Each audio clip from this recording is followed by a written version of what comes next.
There's a moral to this story if you look at the team screen there. Hello, I am Xarkun and this is World of Warships Legends. Today in a domination mode game on the map, Trap. We're in the North Carolina, Tier 6 Tech Tree USN battleship, and it's going to be a pretty good game. But if you were paying attention to the team screens at the beginning, you will note that we are in a Tier 6 game. The North Carolina is, of course, a Tier 6 ship. But on the enemy team, there is a fail division with two Tier 4 battleships in it, a New York and a Britannia, or however you pronounce it. I don't know. The Sailing Robin did a French pronunciation lesson at the end of their last stream, Wargaming's last stream, but apparently I was not a good student at the time. Anyway, as a little aside before we really get into the meat of things here, advice for anybody who is a new player. If you are in a Tier 4 ship, do not division with a Tier 5 ship. It will not work out well for you. And if you need evidence of that, just keep watching this video.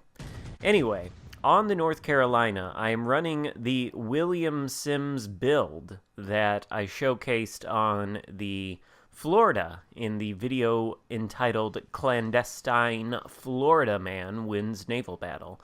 As you can see, the North Carolina with the same build also enjoys a sea detectability range of 12.5 kilometers. And this is useful. I mean, here is some of the usefulness of this illustrated. You can see the enemy North Carolina out there, who is, by the way, a naked North Carolina. No camo at all. Avert your eyes, children. But he's out there, and he was spotted. Obviously, he is not built for concealment, and you can see he's lost hit points on his way in toward the Alpha Cap. I have yet to be spotted so far in this game, due in large part to this extra concealment. So, another instance in which this can benefit you. The shot is out on the North Carolina now, by the way, who is giving broadside to me. Doesn't seem to know I'm there, but he knows now. Triple Citadel, devastating strike, and first blood. You do not want to give broadside in the North Carolina. The armor on the broadside is good enough to bounce 15 and 16-inch guns. Don't forget that. But in order to do it, it has to be angled. If it's broadside, it can be punished harshly, as you just saw there. And already we're up to 50,000 damage after that dev strike on that North Carolina, which I think was worth 30-something thousand damage. Little chunk there on the Helena, not quite the rear turret of Justice, but close enough. Hopefully the front two guns will finish the job, and they do. So there's our second kill. The Leander in the Alpha Cap dies, and my teammates are going to be able to flip it with no contest whatsoever. So, now I'm going to turn in toward the Bravo Cap, assuming that Alpha will be flipped by my team. Bravo is already held by the Blues, and so we have already set up the win conditions. Now all we need to do is protect what we have taken in terms of our caps, and we should be on track to do very well in this game. Unfortunately, it's going to be a little while before we shoot at anything as we approach the Bravo Cap, because the enemy team is basically concentrated on the other side of the map. You can see on the far northeastern side of the map the grayed out icons of two battleships and a cruiser moving north around the northernmost island around the sea cap. There is a blue battleship over there and a blue cruiser. They're going to engage those ships, and they are taking themselves away from the caps, away from anything that would influence the battle in their favor. Once again, capture circles are your primary objective in domination mode games, period. There is no exception. Killing ships is not the way you win these games, although killing ships is nice and helpful, and we are going to do a lot of that. Shot there on the Miyoko wasn't so great, but once again, we are closing to a distance where the concealment build is going to help us. The North Carolina's base concealment, or at least the concealment only influenced by grade 4 camo that reduces sea detectability by 4.5%, is 13.7 kilometers by sea. That is the standard concealment for this ship. Getting it down to 12.5 kilometers really does help with the engagement and your ability to control the engagements, and I do think I'm going to stick with this double concealment build on the USN ships. I think soon we'll see it in action on the Alabama in another barn burner of a game. And these series of games, I played them all in sort of the same session, testing out the same kind of concept.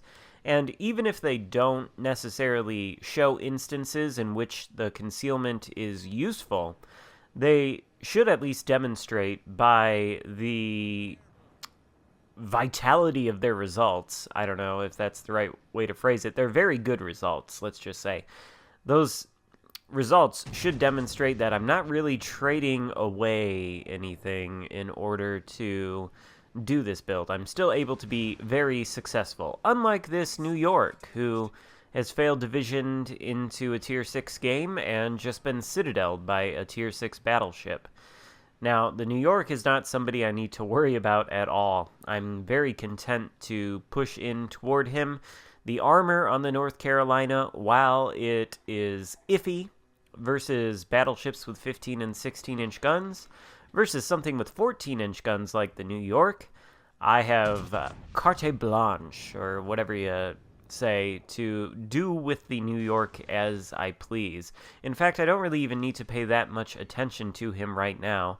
Not that I really could, because I suppose he's gone behind the island. But the Miyoko out there is a much more attractive target to me.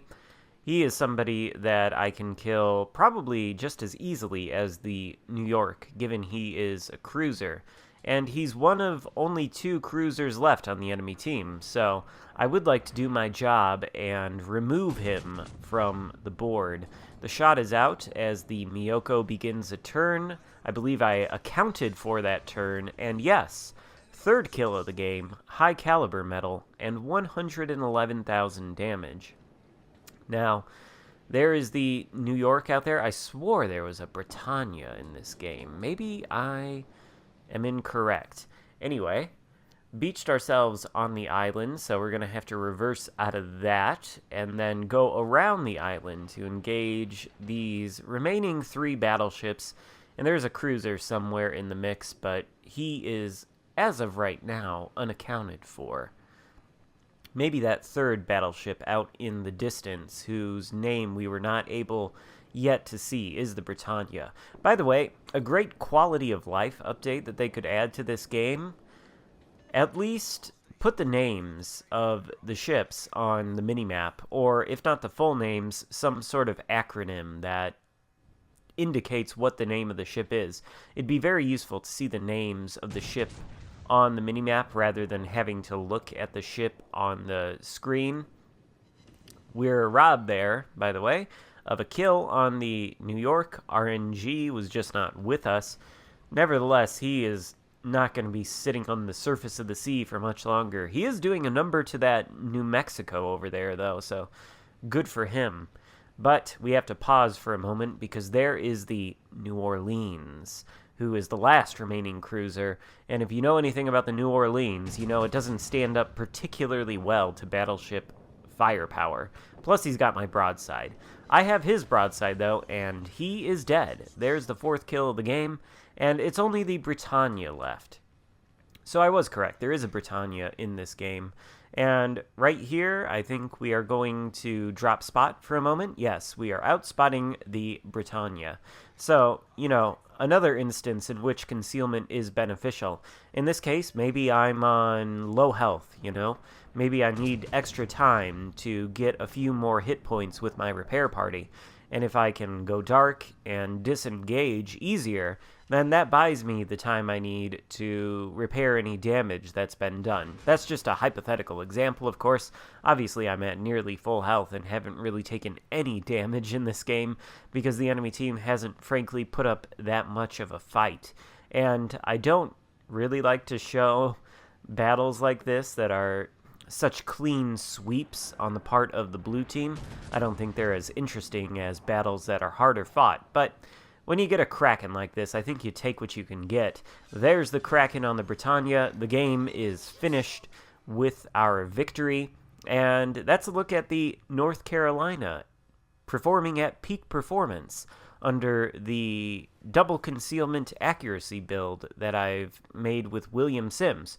So I hope you enjoyed it. If so, give it a thumbs up. Thank you so much for watching. Consider subscribing if you haven't already done that, and I will see you next time. Goodbye.